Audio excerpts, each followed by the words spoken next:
Before a single one of the two 30-ton anchors on a U.S. aircraft carrier ever touches the seafloor, a team of Navy divers has usually already been in the water beneath the ship, checking every inch of the hull and anchor chain area for something that could kill everyone on board.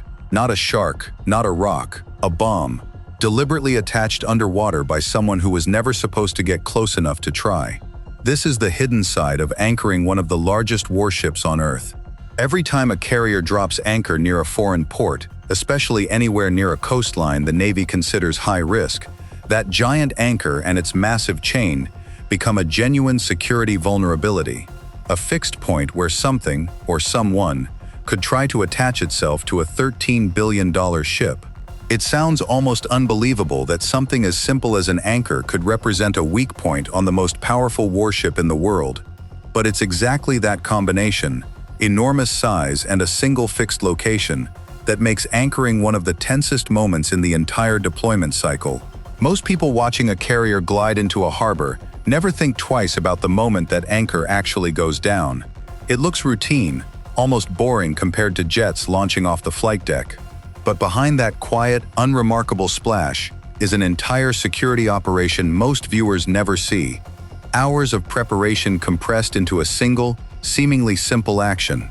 So how does the Navy actually protect that anchor, that chain, and everything hanging beneath the waterline from the threats trying to get close to it? Stick around, because by the end of this, you'll understand why dropping anchor is one of the most dangerous, carefully guarded moments in the entire life of a carrier. And here's a question for you. What do you think poses a bigger threat to a carrier at anchor? A hidden explosive, or a small boat racing toward the hull? Let us know in the comments. Before we get into the threats, you need to understand exactly what's actually hanging off the front of a carrier every time she anchors. Because most people picture something closer to the small anchors on a backyard fishing boat, and the reality is almost impossible to compare to that image. Each Nimitz-class carrier carries two anchors, and each one weighs roughly 30 tons, about 60,000 pounds of solid steel. Connected to that anchor is a chain built from individual links, each one weighing around 350 pounds, grouped into sections called shots. A single shot runs about 90 feet and weighs over 10 tons on its own, and a carrier typically carries around 12 shots per anchor, adding up to more than 1,000 feet of chain stored in a massive compartment called the chain locker, buried deep in the front of the ship. The newer Ford-class carriers actually use a lighter system, an anchor weighing about 15 tons, with a longer 1,440-foot chain made of high-strength steel, proving that even something as old-fashioned as an anchor gets re-engineered when you're building the most advanced warship in the world. To put those numbers in perspective, a single link in that chain weighs roughly as much as a grand piano, and there are dozens of them strung together in every single shot. When sailors talk about walking out the anchor, they're describing a process that involves controlling literal tons of moving steel in a compartment where a mistake doesn't just mean a dropped tool or a bruised hand. It can mean a crushed limb or worse, which is exactly why anchor detail is treated with the same seriousness as flight deck operations.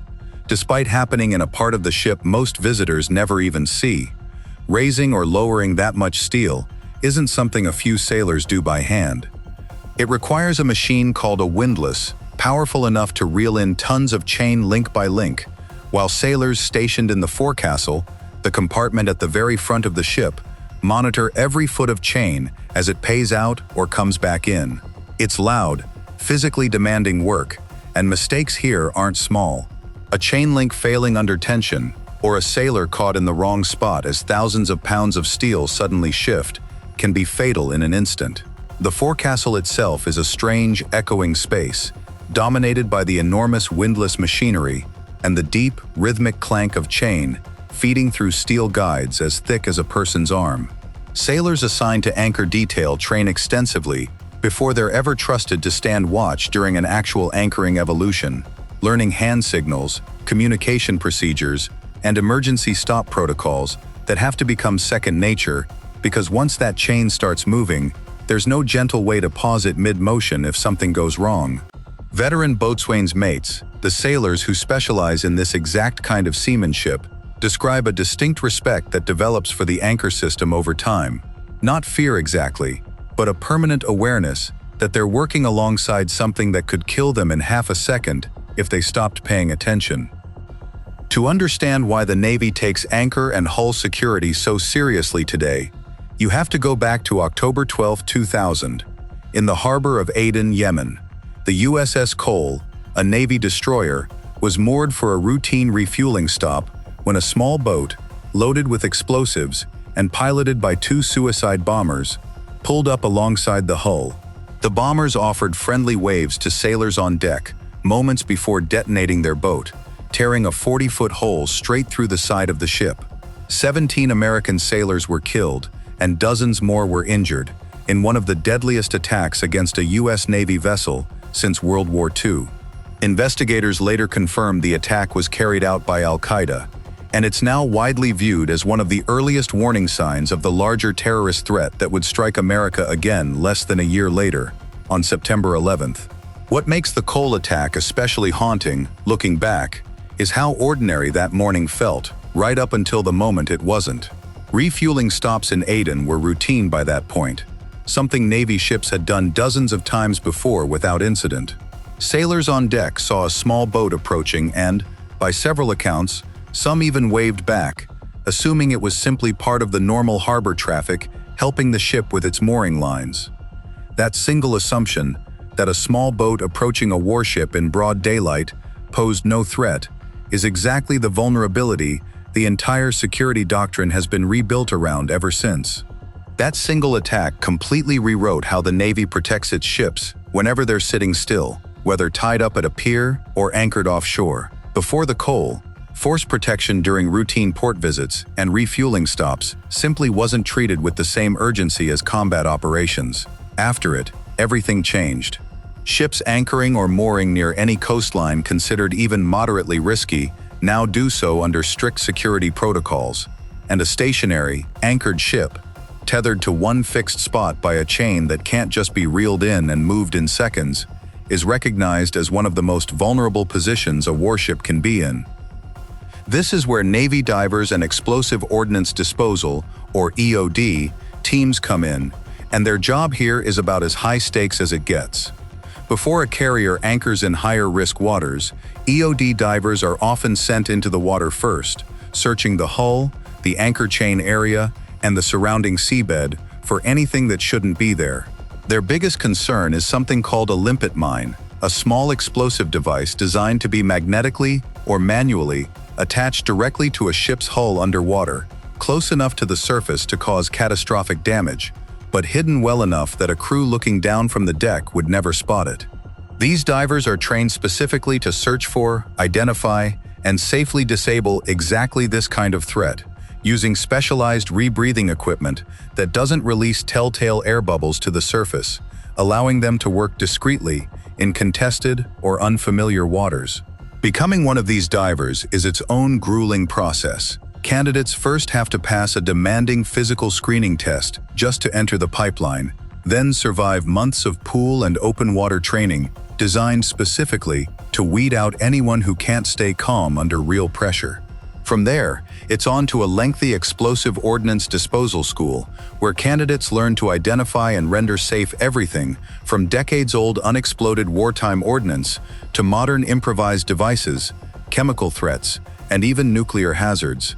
Only after all of that do they earn the title of EOD technician, a job description that essentially amounts to being trusted with some of the most dangerous, highest-stakes decisions in the entire military, made underwater, alone, often in near-zero visibility. It's some of the most nerve-wracking work in the entire Navy. Imagine descending into dark, often murky harbor water, running your hands along the underside of a ship you can't fully see, knowing that if you do find something, it could be rigged to detonate the moment it's disturbed. EOD divers train for years specifically for this scenario, learning render-safe procedures for explosives, ranging from old unexploded wartime ordnance to modern improvised devices built by people who studied exactly how Navy divers search for them. Roughly a third of Navy EOD's missions today support Special Operations Forces directly, which tells you how seriously the military treats this specific skill set. And it's not just about explosives attached to the hull. Small boat threats, the exact same tactic used against the Cole, remain a serious concern anytime a carrier sits still near shore.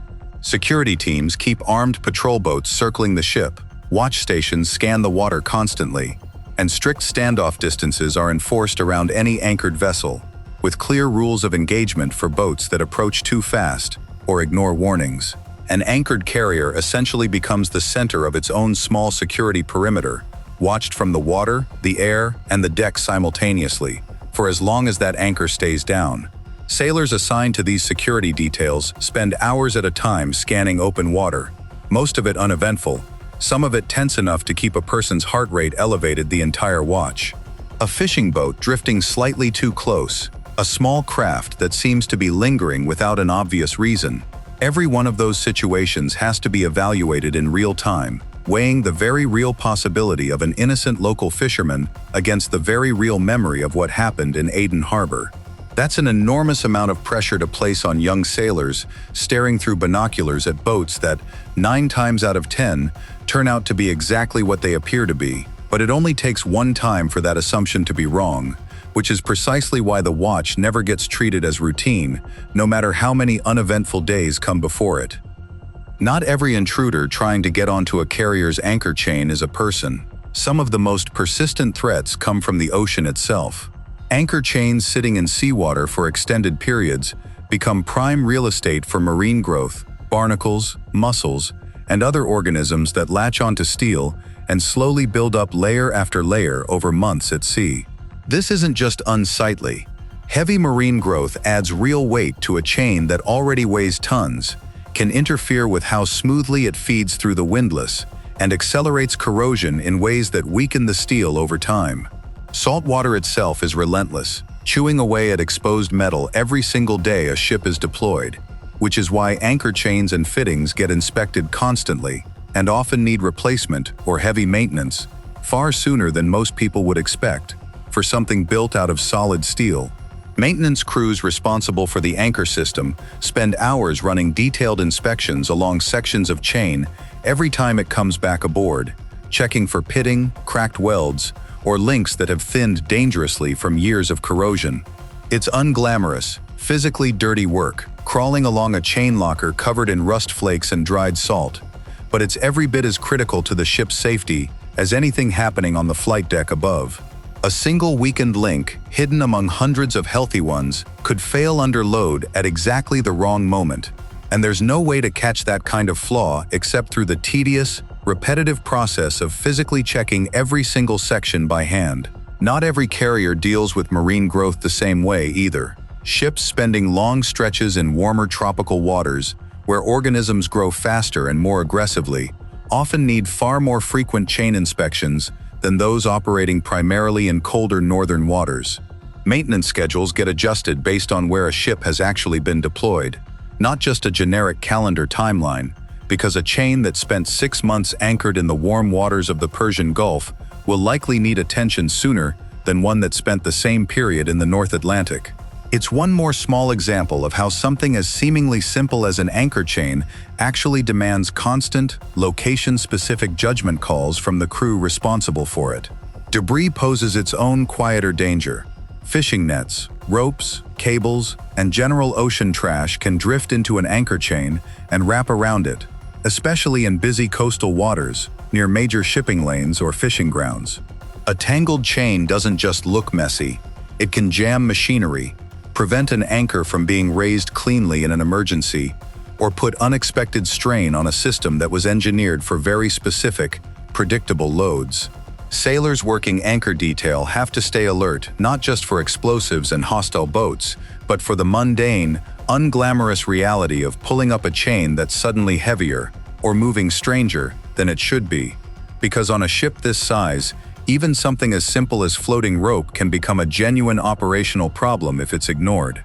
There's an odd irony in that reality.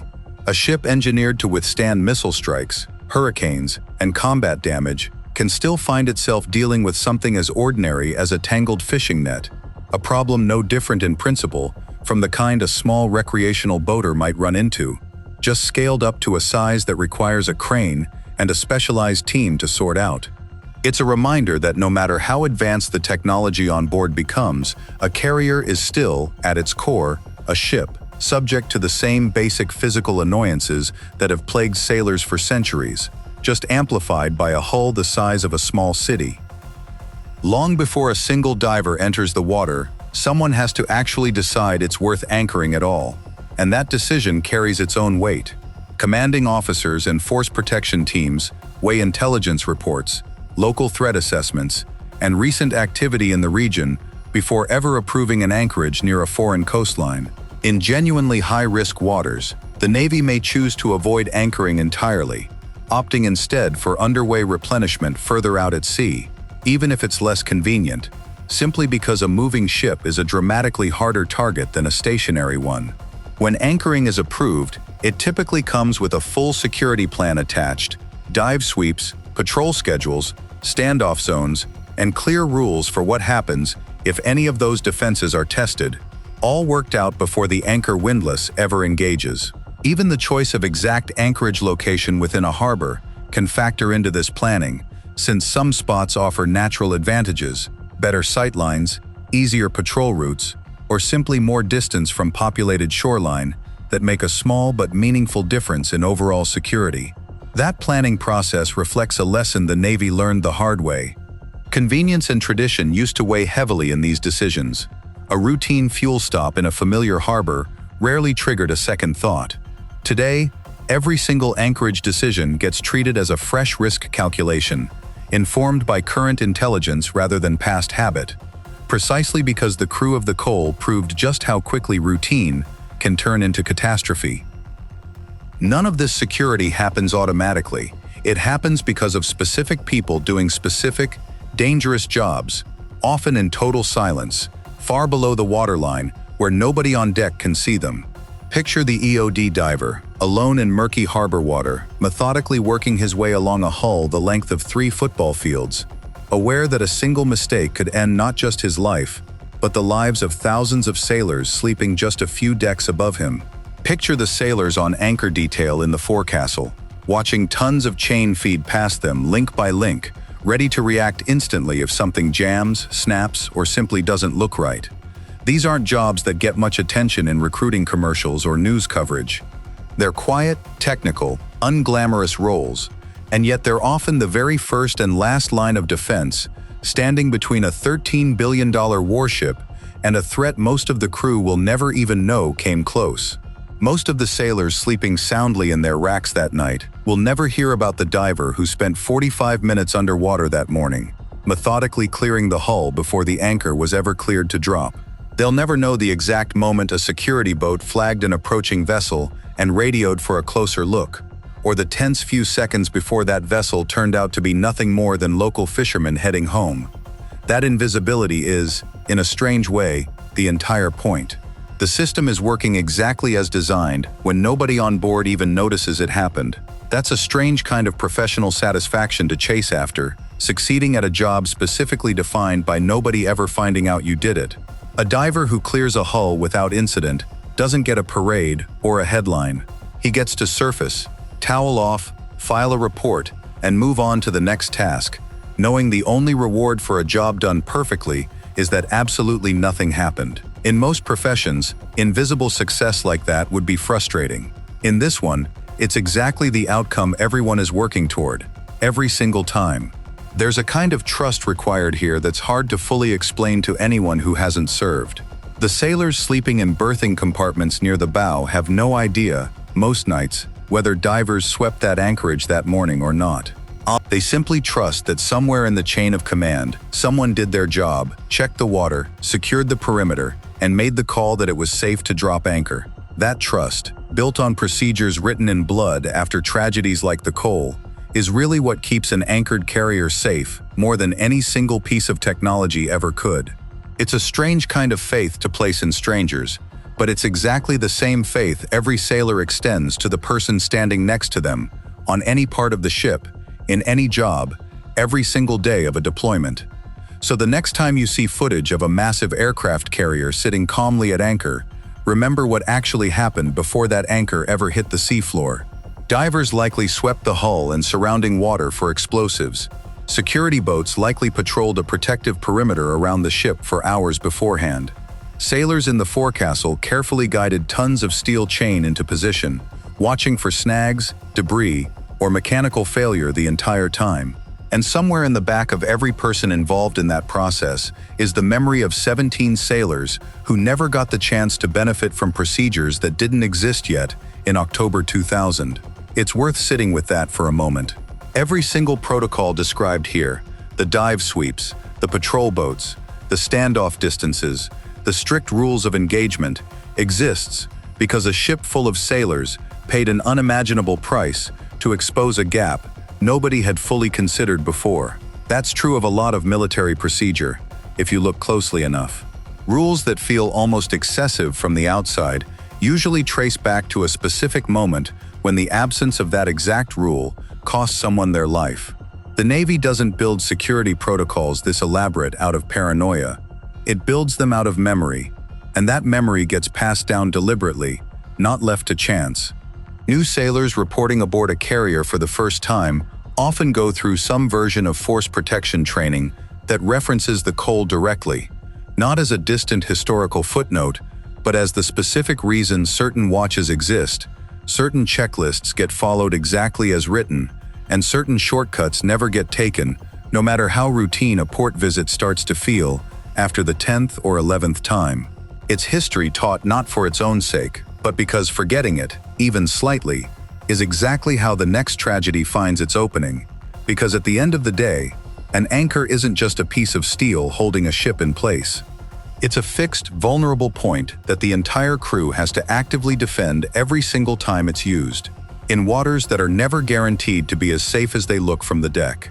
The giant chain and the 30-ton anchor get all the attention in photos and videos, impressive, purely because of their size.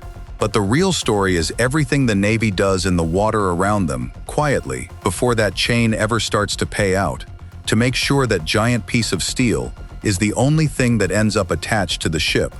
So really think about that question again. A hidden explosive, or a fast boat racing toward the hull? Which one do you think keeps security teams up at night more? Tell us in the comments. And if this gave you a new appreciation for just how much happens beneath the surface before a carrier ever drops anchor, subscribe, because there's a lot more happening below that waterline than most people ever get to see.